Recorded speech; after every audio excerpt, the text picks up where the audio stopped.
Every 4 years, billions of people stop everything they're doing to watch one event, the FIFA World Cup.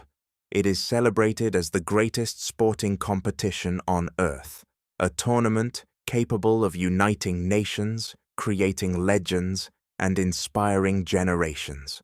But behind the unforgettable goals, behind the celebrations, behind the golden trophy, lies a history that few people know, a history filled with politics, corruption, propaganda, bribery allegations, human rights controversies, and billions of dollars changing hands.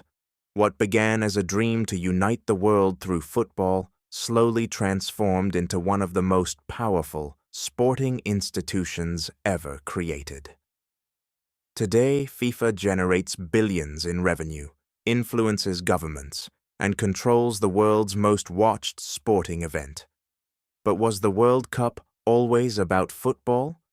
Or has it always been about power?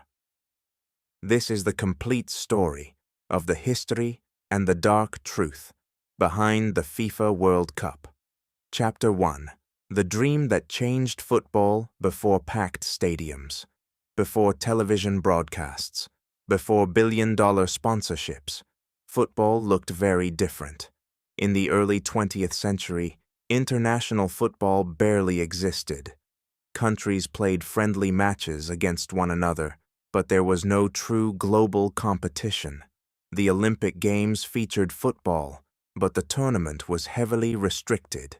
Professional players were largely excluded, making it impossible to determine who was truly the best in the world. One man wanted to change that forever. His name was Jules Rimet. The French football administrator believed the sport had the power to unite nations after the devastation of World War I. His vision was simple: create an international tournament where every country could compete, regardless of politics, wealth, or geography. Many believed the idea was impossible. Travel across oceans was expensive. Communication between continents was slow. National football associations doubted that enough countries would even participate. Yet Rimet refused to give up.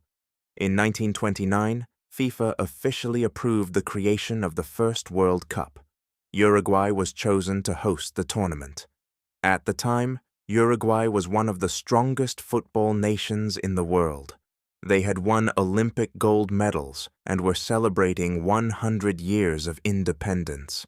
The government even offered to pay travel expenses for visiting teams. Still, many European nations declined to attend. The journey across the Atlantic took nearly 3 weeks by ship. Several countries simply couldn't afford the time or expense. Only 13 teams eventually entered the competition. Today, that number seems incredibly small. Yet in 1930, history was made. The very first FIFA World Cup began in Montevideo. Thousands gathered inside the Estadio Centenario. Few realized they were witnessing the birth of what would become the largest sporting event on Earth. Uruguay defeated Argentina 4-2 in the final. Captain José Nasazzi lifted the trophy. The dream had become reality, but almost immediately, football's greatest tournament began attracting something far more powerful than athletes: politicians. Chapter 2. When dictators discovered football. The success of the first World Cup didn't go unnoticed. Governments around the world realized something important. Football wasn't just entertainment. It was influence.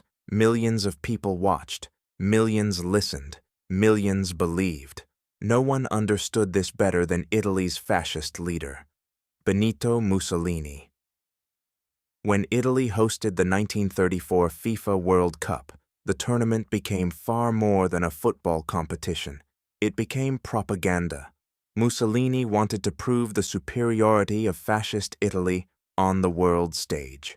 Winning wasn't simply desirable, it was politically valuable. According to numerous historians, government involvement surrounded nearly every aspect of the tournament. Refereeing decisions from the era remain controversial, with some historians arguing they favored Italy, though definitive proof of direct manipulation has never been established. Several matches still fuel debate nearly a century later. Austria, Spain, Czechoslovakia all became part of a tournament whose legacy remains disputed. Italy ultimately won the World Cup. For Mussolini, it was a massive propaganda victory. Images of victorious players standing beside the dictator spread across newspapers worldwide. The message was clear. Football had become a political weapon, and it wouldn't be the last time. The World Cup was no longer just about sport. It had become a stage for nations seeking prestige, legitimacy, and global influence. As the world moved closer to another catastrophic war, the World Cup itself would disappear. But when it returned, everything had changed. Football was no longer just a game. It had become a global business, and eventually, a multi-billion-dollar empire.